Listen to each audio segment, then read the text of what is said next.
जी अस्सलाम वालेकुम, welcome back YouTube channel Abdul Samad.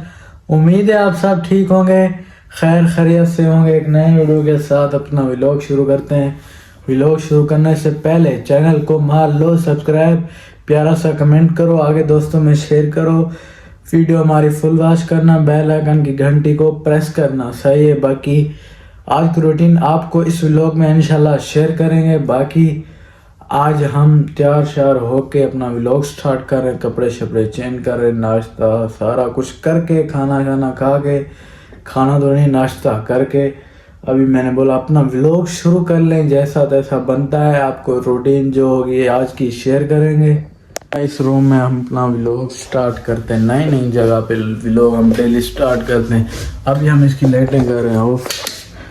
हमने व्लॉग तो स्टार्ट कर लिया, अभी चलते हैं हम नीचे ऑफिस में। अच्छा जी, तो आज मैंने देखी डक्की भाई की वीडियो। डक्की भाई जो बेचारे सा इतनी जुल्म हुआ, इतनी वो बेचारा रो रहा था।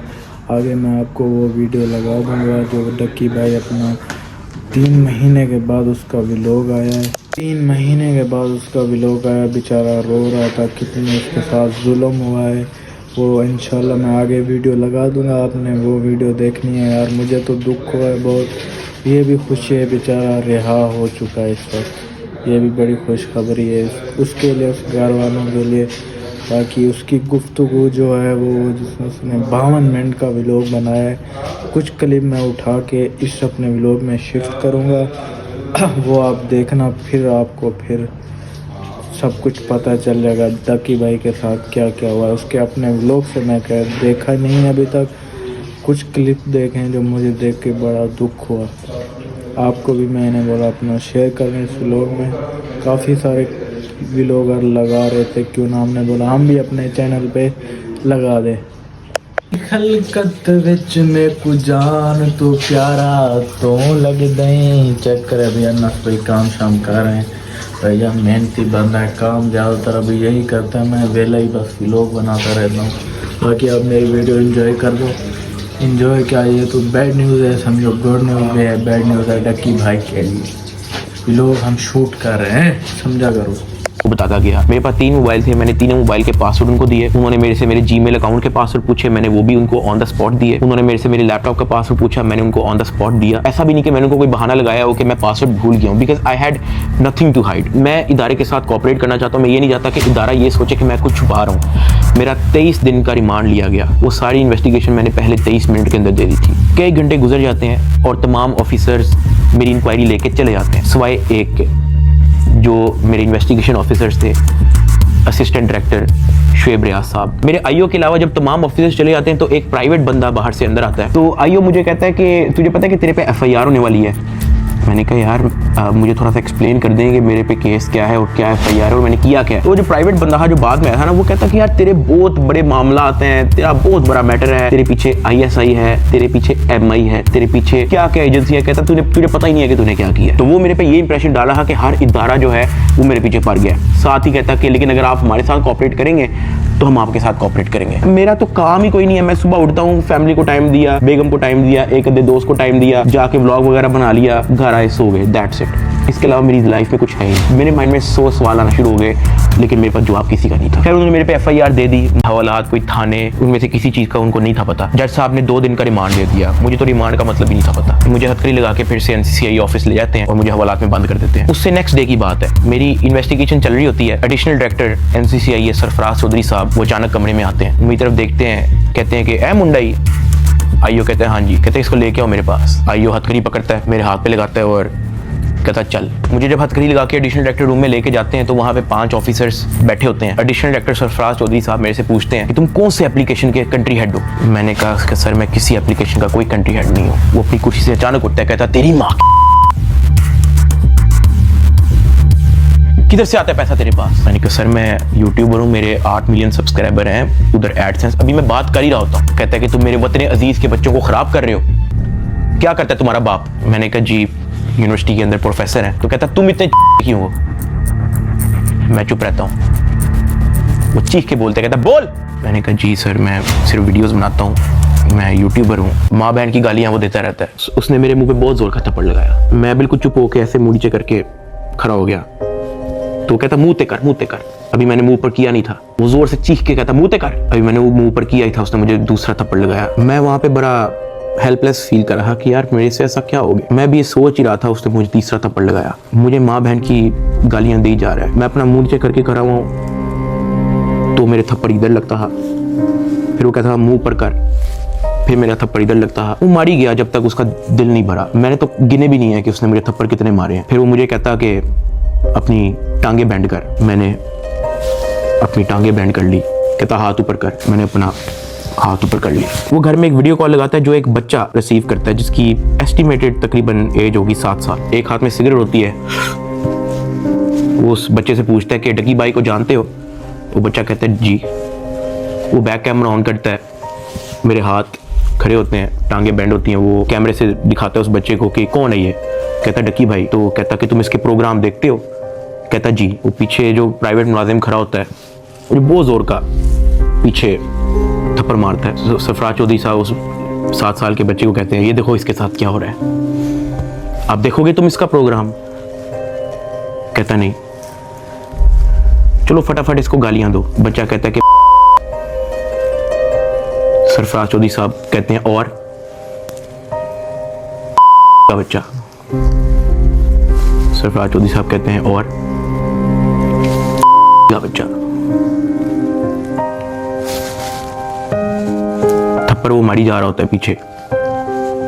वो वीडियो कॉल पे उस बच्चे को दिखा रहा होता है कि ये तुम इसके प्रोग्राम देखते हो और ये मैं क्या बताऊं यार।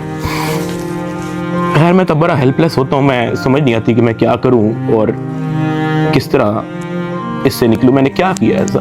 खैर वो सरफराज चौधरी कहता है कि इसको ले जाओ, इसकी तरीके से तफ्तीश करो। जबकि मैं डे 1 को आया हूँ। मैं सब कुछ, मोबाइल का पासवर्ड, मैंने लैपटॉप के पासवर्ड, मैंने जीमेल के पासवर्ड, मैंने एक चीज़ नहीं छोड़ी। मुझे आज जितने ऑफिसर्स थे वहाँ पे, मुझे एक ऑफिसर आके बता दे कि डकी भाई ने हमें ये चीज़ नहीं थी दी इसलिए हमने मारा है। वो तफ्तीश के अंदर इस जगह कोऑपरेट नहीं था कर रहा इसलिए मैंने पहले 23 मिनट के अंदर उनको सब कुछ दिया। मुझे ऊपर ले गए। मेरे से एक बंदा मिलने आया हुआ था, जावा फूड्स, मेरा एक जानने वाला था जिसने हमारे घर में, जब हमारे घर में दावत थी तो उसकी केटरिंग की थी। अब क्योंकि मुझे फ्रेश मार के ऊपर लेके गए थे, मेरी आंखों में आंसू थे, तो वो जब मिलने आया हुआ था वो अचानक अपनी सीट से खड़ा हुआ और उसने मेरी तरफ देखा कि क्या हुआ है।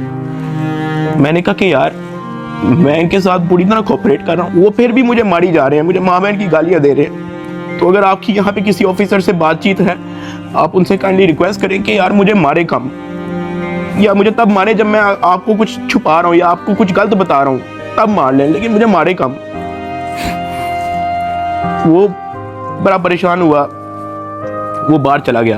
कुछ खाने को मेरे लिए लेके आया था, पिज़्ज़ा या कोई बर्गर लेके आया था। बाहर जाके मुझे नहीं पता कि उनके जानने वाले थे जुनैद सलीम जो एंकर हैं, उन्होंने कहीं उनको बात बता दी। जुनैद सलीम साहब ने जो है वो अपने पॉडकास्ट के अंदर इसका जिक्र कर दिया कि मेरा एक जानने वाला वहाँ पे गया तो डकी भाई इस हालत में था।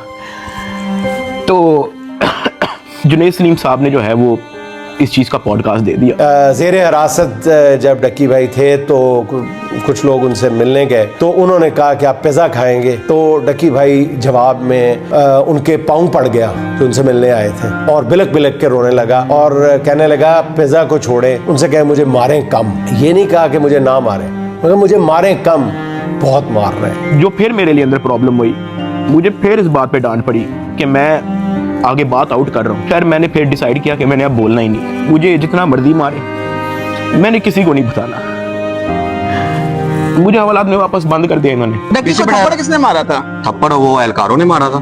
थप्पड़ वाली एडिशनल डायरेक्टर ने भी मारा था, मैं आपको बताता हूँ जी। डक्की भी आगे बताएगा कि मुझे चपेड़े किसने मारी थी। तो यार तेरे पीछे आने वाला कोई नहीं। मैंने कहा यार मेरी फैमिली कभी इन चक्करों में पड़ी नहीं है। तो कहता नहीं तू बेवकूफ है, तुझे समझ नहीं आ रही कि मैं क्या कह रहा हूँ, तुझे अपना मसला नहीं हल करना। मैंने कहा नहीं मुझे नहीं समझ आ रही आप क्या कह रहे हैं। कहता कि तेरा कोई दोस्त पीछे आने वाला, कोई तेरा भाई, कोई तेरा आउट ऑफ कंट्री कोई दोस्त रहता हो, कोई तेरे पीछे आने वाला नहीं। मैंने कहा कि मेरी तो बातचीत ही नहीं है किसी से, तो मैं किसको क्या कहूँ। तो कहता कि ये जो तेरा आईओ है ना, सारी गेम इसके हाथ में, इसने जो लिखना है तेरे साथ वही होना है, तो तू अगर इसके साथ ताउन करेगा तो तेरा मसला हल हो जाएगा। मैंने कहा मैं समझा नहीं आपकी बात। कहता कि भाई लगता है तुझे सारा पैसा कब्र में लेके जाना है, पैसे आप फिर कमा लोगे, आप अपना मसला हल करो। मैंने कहा मैं इन चक्करों में कभी भी नहीं पड़ा, मुझे नहीं पता कि क्या पैसे कितने लगते हैं, क्या होता है, मुझे नहीं पता, आप मुझे बताओ आप कहना क्या चाह रहे हो। कहता कि तेरा जो मसला है ना वो 7-8 के अंदर हल हो जाएगा। पहले मुझे लगा कि कोई 7-8 लाख की बात कर रहा है कि कोई 7-8 लाख के अंदर मेरा मसला हल हो जाएगा। मैंने कहा 7-8 लाख? कहता नहीं तू लाखों में ही रही। मैंने कहा 7-8 करोड़?